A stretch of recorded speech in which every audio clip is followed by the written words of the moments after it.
आज मैं एक तेलुगु मूवी का एक्सप्लेन वीडियो लेके आ चुका हूँ। जी हाँ, एक हॉरर मूवी एक्सप्लेन है। इसमें एक ही मूवी में आपको अलग अलग 5 कहानियाँ देखने को मिलेगी और लास्ट वाली कहानी तो आप बिल्कुल भी मिस मत करना, क्योंकि वो कहानी इस मूवी के फर्स्ट प्लॉट को आगे जोड़ती है और तभी आपको पूरी मूवी समझ में आएगी।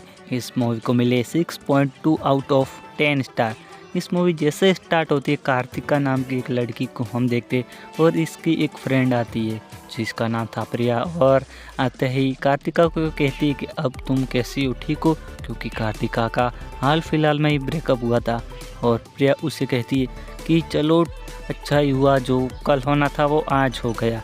और प्रिया साथ में ये भी बताती है कि मेरे भाई ने नया एक पुरानी लाइब्रेरी खरीदी है, तुम्हें पुस्तक पढ़ना बहुत अच्छा लगता है तो तुम वहाँ जाके पढ़ सकती हो। और ये सुन के कार्तिका भी काफ़ी खुश होती, क्योंकि उसको पुस्तकें पढ़ने का काफ़ी शौक़ था। और वो प्रिया के भाई के लाइब्रेरी में चली जाती है और देखते हैं कि वहाँ कार्तिका के पीछे प्रिया का भाई आनंद भी आ जाता है और कहता है कि ये पूरे 100 साल पुरानी लाइब्रेरी है। उनके पास कोई और चारा भी नहीं था, क्योंकि पेंडेमिक का समय चल रहा था और कार्तिका को फिक्शन किताबें पढ़ना काफ़ी अच्छा लगता। वहाँ पर जुड़ती है, वहाँ पर एक करुंग आप्यन नाम की किताब मिलती, जो कि देखने में काफ़ी पुरानी लग रही थी।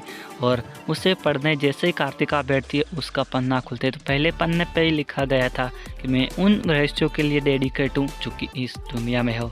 और जैसे कहानी पढ़ना स्टार्ट करती, पहली कहानी थी काली जुबान वाली औरत, जिसमें हमें एक मीरा नाम की लड़की दिखाई देती है जो कि अपार्टमेंट की सीढ़ियों पे बैठ के रो रही थी। वहीं पर एक शक्ति नाम का लड़का आता है और उससे पूछता है कि यहाँ पर तुम क्यों बैठी हो, क्यों रो रही हो। वहीं पर मीरा उससे बताती है कि मैंने इस बिल्डिंग में एक कमरा बुक किया था रहने के लिए, लेकिन मेरे लैंडलॉर्ड ने अभी मना कर दिया और अब वो यहाँ पर नहीं रह सकती। वहीं पर शक्ति उससे बताता है कि मैं भी इसी बिल्डिंग में रहता और अकेला रहता हूँ, अगर तुम चाहो तो मेरे साथ रह सकती हो।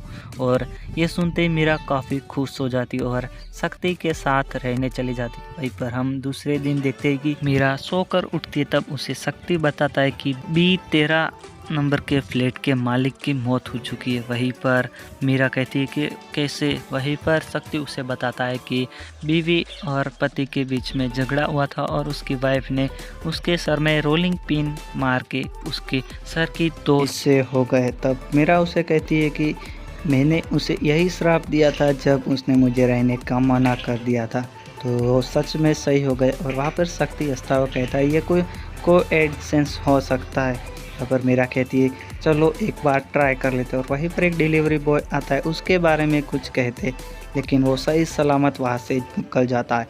वहाँ पर शक्ति कहता है कि देखो तुम जो बोलती हो वो नहीं होता। और मीरा कहती कि मुझे उस पर दया आ गई थी, इसलिए शायद हो सकता है नहीं हुआ उसे। और दूसरे सीन में हम देखते हैं वो घर में थी और शक्ति घर पर नहीं था, तो वो जैसे ही दरवाज़ा खोलने जाती है तो उसे पता लगता है कि दरवाज़ा बाहर से लॉक है। और जब शाम को शक्ति घर आता है तो उसे कहती है कि तुमने दरवाज़ा लॉक क्यों कर दिया। वहाँ पर शक्ति बताता है कि शायद मैंने गलती से कर दिया होगा। लेकिन जब एक रात मीरा सो रही थी तब उसे कुछ अजीब सी आवाज़ आती। वो जब उठ के देखने जाती है तो शक्ति किसी की लाश को ठिकाने लगा रहा था और वहाँ पर काफ़ी डर जाती है मीरा। दूसरे दिन उसी कमरे में जाती है तो वहाँ पर देखती है कि एक नहीं बल्कि 2 लाशें पड़ी है और उन दोनों लाशों को देख के वो काफ़ी डर जाती है और अब यही सोचती है कि वो यहाँ से कैसे निकला जाए। और जब निकलने की प्लानिंग बना रही थी तो एक दिन शक्ति को पता चल जाता है कि यहाँ पर नहीं रहना चाहती और वहाँ से जैसे ही भागने की कोशिश करती है उसे शक्ति पकड़कर चेयर पे बांध लेता है और फिर से अपने पूरी तरह से अपने सीरियल किलर वाले लुक में आ जाता है। और मीरा को काफ़ी डर आता है, लेकिन अचानक से साइड में पड़ी चेयर अचानक से हिलने लगती है और एक आत्मा भी उसे दिखाई दे देती है। लेकिन वो इन सब को नज़रअंदाज करते हुए अपने एक दोस्त को कॉल लगाता है। तब कैमरे में पीछे कुछ आत्मा जैसा दिखता है और उसे कहता है कि एक मैंने लड़की को किडनैप किया है जिसका नाम मीरा है। तो उसकी जब उसका दोस्त आईडी चेक करता है तब उसे पता चलता है कि मीरा को मरे कई साल हो चुके हैं और वो उस आईडी की लिंक जब वो देखता है तब उसके चेहरे पे ज़िंदगी में पहली बार डर दिखता है और वहीं पर उसके पीछे एक स्पिरिट आ जाती और उसके पीछे मीरा की आत्मा भी दिखाई देती है और उसको वहाँ पर मार देती है मीरा। और मीरा फिर से अपना सामान पैक करके सीढ़ियों से नीचे आती और एक बार मुस्कुराती और फिर से रोने लगती और अपने दूसरे शिकार का इंतज़ार करती। और ये कहानी पढ़कर कार्तिका अब काफ़ी डर चुकी थी तो अपनी फ्रेंड प्रिया को कॉल लगाती, लेकिन प्रिया का कॉल बिजी आ रहा था तो कॉल लग नहीं पाता। तो वो काफ़ी हिम्मत जुटाकर फिर से एक दूसरी कहानी पढ़ने के लिए तैयार होती और जैसे दूसरी कहानी पढ़ना स्टार्ट करती है उसमें दिखाता है एक यूट्यूबर लड़का एक लड़की से मिलने जाता है। उस लड़की का नाम काजल फेमस फिटनेस इन्फ्लुएंसर थी जो कि योगा सिखाती थी ऑनलाइन और यूट्यूबर लड़का उसके साथ वीडियो बनाना चाहता था तो वो उसे रिक्वेस्ट करता है और काजल मान भी जाते और उसे अंदर बुला लेती है।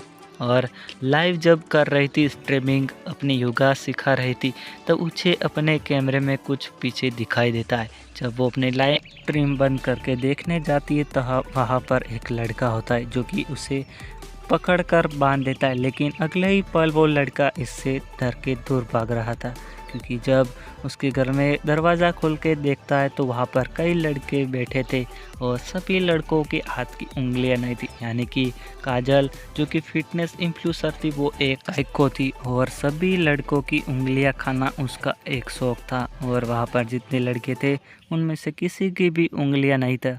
वहीं पर एक लड़का था उसकी उंगलियां काट कर खाने ही वाली थी तभी उसके डोरबेल बजती है और जब डोरबेल बजती है जहाँ पर दरवाज़ा खोलने जाती वहाँ पर एक दूसरा यूट्यूबर उसे दिखाई देता है। वो भी कहता है मुझे भी तुम्हारे साथ वीडियो बनाना है, लेकिन उसका हाल भी कुछ हाल यही हुआ होगा। और वहीं पर यह कहानी भी वहाँ पर कार्तिका स्टॉप कर देती है और कार्तिका को कुछ महसूस होता है पैरानॉर्मल एक्टिविटी।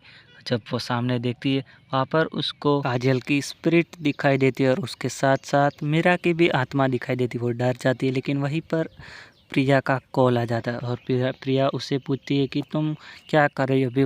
वो सारी दोनों की जो कहानियाँ पढ़ी थी उसके बारे में बताती है। जब प्रिया उसे पूछती है कि उस राइटर का नाम क्या है, कार्तिका पढ़ने की कोशिश करती लेकिन नहीं पढ़ पाती क्योंकि नाम पूरी तरह गेस चुके थे। और वहाँ पर प्रिया कहती है कि तुम मेरे भाई से पूछकर मुझे बता देना। वहीं पर फिर से कई हिम्मत जुटाकर एक नई कहानी को पढ़ती है जिसमें कि श्रुति और जैकब दोनों आते अपना एक म्यूज़िक कंपोज कराने के लिए और सिद्धार्थ अभिमन्यु के पास जाते अपना म्यूज़िक कंपोज कर, जिसमें कि सिंगर सिद्धार्थ और शूटिंग में श्रुति रहने वाली थी। और जब श्रुति गाती है अपने स्टूडियो में आकर तब कहीं ना कहीं सिद्धार्थ को ऐसा लगता है कि वो उससे गाली दे रही, असल में वो गाना गा रही थी। और सिद्धार्थ कई बार जैकब को कहता भी है कि ये मुझे ऐसा क्यों बोल रही। वहीं पर श्रुति गुस्सा होकर जब चली जाती है अचानक से लाइट चली जाती है और तीनों के तीनों एक ही कमरे में फंस जाते। वहाँ पर कई बार एक मोमबत्ती जलाने की कोशिश करते लेकिन आत्मा आकर उस मोमबत्ती को बुझा देती और वहीं पर एक लड़की हाथ में मोमबत्ती लेकर आती है और श्रुति को लगता है शायद इसको सिद्धार्थ ने यहाँ पर कैद करके रखा होगा। जब सिद्धार्थ से पूछती है सिद्धार्थ कहता है नहीं, मैंने इसे नहीं रखा।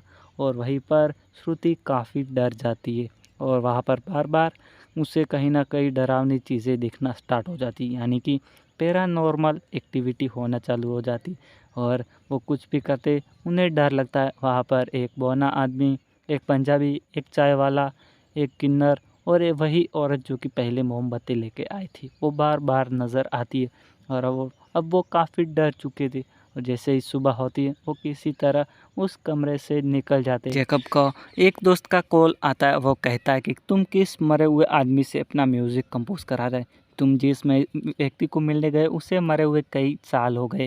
वो दरअसल एक बेवड़ा था और कार ड्राइव करते समय 5 लोगों को गाड़ी टकरा दी और वो भी मर गया, 5 लोग भी मर गए। वहाँ पर जैकब को पता लगता है जो वहाँ पर 5 आत्मा थी वो दरअसल उन जिनसे एक्सीडेंट किया था वही थी और अभिमन्यु भी एक आत्मा ही थी, वो जिंदा नहीं थी। और इतनी ही देर में अभिमन्यु का कॉल आ जाता है और जैकब अब काफ़ी डर चुका था और इसी के साथ साथ कार्तिका इस कहानी को भी यहाँ पर रोक देती, लेकिन अब उसे भी एक साइड में कोने में एक आत्मा नज़र आती है। दरअसल वो वही आत्मा थी जो कि इसने पिछली कहानी में पढ़ी थी, जो कि मोमबत्ती अपने हाथ में लेकर आ रही थी। और अब कार्तिका काफ़ी डर चुकी थी, क्योंकि जिस भी कहानी को पढ़ती थी उसकी आत्मा उसके सामने आकर उसे दिखने लगती थी और उसे लगता था शायद ये किताब पढ़ने से वो सारे कैरेक्टर ज़िंदा हो रहे। और इसी ये एक्सप्लेन वीडियो मूवी के आधे तक का ही। अगर आप मूवी का पूरा एक्सप्लेन वीडियो देखना चाहते हैं तो चैनल को जल्दी से सब्सक्राइब कर दें और जल्दी से मेरे 200 सब्सक्राइबर कंप्लीट करा देंगे, इसका दूसरा पार्ट भी आ जाएगा। और वीडियो अगर पूरा देखा है तो एक प्यारा सा कमेंट भी ज़रूर कर दें। और जब तक आप इसकी लास्ट कहानी नहीं देखोगे तब तक आपको समझ में नहीं आएगा, तो ज़रूर देखें एंड सपोर्ट प्लीज़।